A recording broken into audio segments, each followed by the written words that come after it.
You're standing in a pharmacy. You grab a box off the shelf without thinking. Latex, lubricant, plastic wrapper. Perfect, cheap, disposable. You've never once stopped to think about what people used before this. Nobody does. Because the question feels almost ridiculous. Surely they just didn't. Surely ancient humans just accepted the consequences. But latex condoms have only existed for about 100 years. Before that, humans were having sex for 300,000 years. 300,000 years of the exact same problem. And they were not passive about it. They were ingenious. And sometimes absolutely terrifying. So what did they actually use? What did they do when they wanted to avoid pregnancy or disease, but had nothing? The answer spans every civilization on Earth. Every culture figured something out. Some of it was clever, some of it worked, and some of it was the kind of thing that should never have been anywhere near a human body. Let's start 3,000 years ago. Ancient Egypt, the oldest known condom on record, made from bleached linen, soaked in oil to soften the fibers. But here's the thing that nobody tells you about the Egyptian version. It wasn't only about pregnancy. It was about class. They dyed them different colors for different social ranks. White for the nobility, red for soldiers. It was a status symbol you wore during sex. Think about that for a second. Ancient Egypt also had something else. Written records of contraceptive recipes. The Ebers Papyrus from 1550 BC lists multiple methods. One of them involved a paste made from honey, acacia leaves, and lint. Inserted before sex as a barrier. Scientists studied this recipe in the 20th century. Acacia ferments into lactic acid. Lactic acid is spermicidal. It actually worked. The Egyptians, 3,500 years ago, were using chemistry they didn't even have words for. Now let's move to Rome. Because the Romans were doing something very different. And very animal. Animal intestines. Specifically the cecum, the blind intestine of a lamb or goat. Cleaned, dried, soaked in warm water before use. And then they washed them and used them again. For months. This wasn't the bottom of Roman society. This was standard practice among the upper class. Casanova himself mentioned using them. In the 18th century, they were still made from animal gut. He called them his English riding coats. He also complained about how expensive they were. So he shared them. Used them, washed them, and gave them to a friend for the night. That's Casanova. Now, let's go further east. Japan. Feudal Japan had the kabuto gata, made from tortoiseshell or thick leather. It was rigid, permanent, reusable for life. It covered only the tip, not designed for full barrier protection. More symbolic than functional, historians think. But there was also a second Japanese version, made from very thin animal intestine, documented as early as the 1600s. 3 continents, 3 completely different solutions, same problem.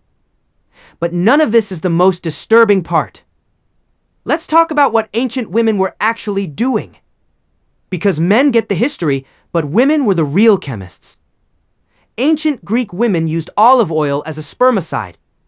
It actually reduces sperm motility by up to 60%, combined with pomegranate pulp, which contains natural estrogens and cedar resin. They were creating contraceptive compounds. Without labs, without modern chemistry, without any of it.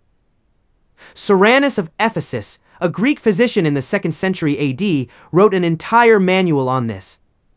It's called Gynecology. It lists recipes, timing methods, barrier techniques, and herbal compounds. This wasn't folk medicine, this was medicine. Then there was silphium, a plant from North Africa. So effective as a contraceptive that ancient Greeks and Romans used it constantly. The city of Cyrene built its entire economy around exporting silphium. It appeared on their coins. The demand was so insane that they harvested it to extinction. The last stalk of silphium was reportedly sent to Emperor Nero as a curiosity. The ancient world literally consumed its own contraceptive plant into oblivion. On the other side of the planet, China had a completely different approach. Ancient Chinese medical texts from as far back as 2700 BC describe contraceptive methods. One involved drinking mercury mixed with other compounds. It worked, because mercury is a heavy metal poison that destroys the reproductive system. It also destroyed everything else. Your organs, your brain, your life. They knew it was dangerous. They used it anyway, because the alternative, an unwanted pregnancy in ancient China, could also be a death sentence. India had its own solutions. The Kama Sutra mentions contraceptive recipes. Ayurvedic texts from 1500 BC describe rock salt, oil, and herbs inserted as barriers. Some of those plant compounds, neem oil in particular, actually do reduce sperm motility. Modern pharmaceutical companies are studying them right now. The ancient knowledge is back on the lab table. And now for the part that changed history. The 16th century. Europe is being destroyed by syphilis. People are rotting in the streets. It eats through bone, through the brain, through everything. There's no treatment, there's no cure. Just death, slowly and horribly, from a single sexual encounter. Then one man decided to do something about it. His name was Gabriele Falloppio. He was an Italian physician and anatomist. The same man who discovered and named the fallopian tubes. In 1564, he published a paper. He had designed a linen sheath soaked in a chemical solution, sized precisely. And he had tested it on 1,100 men. 1,100 volunteers in the middle of a syphilis plague. Not one of them contracted syphilis. Not one. That was the first clinical trial of a condom in history. In 1564, during a pandemic, a scientist ran a controlled trial to protect people from a disease with no cure. And it worked.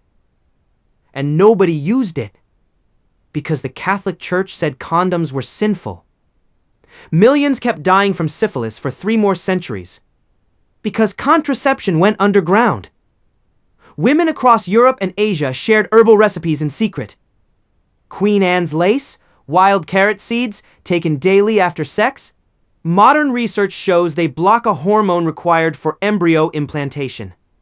Ancient women figured out a hormonal method of contraception centuries before hormones were discovered.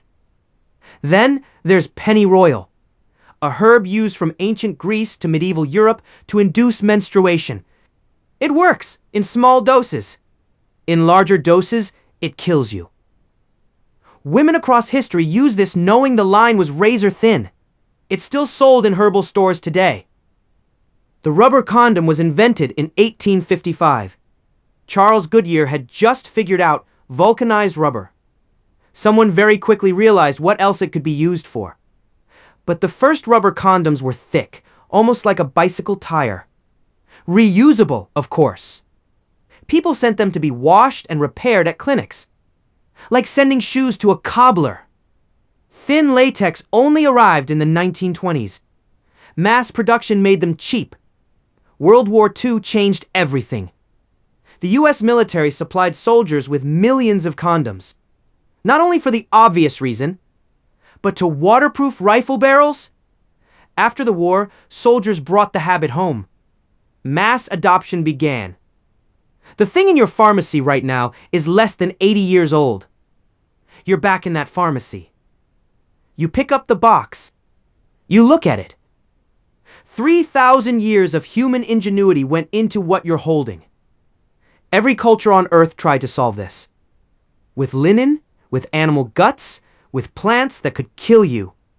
With tortoiseshell, with chemistry they didn't have names for. The desire to control your own body is not modern. It's ancient. It just used to smell a lot worse.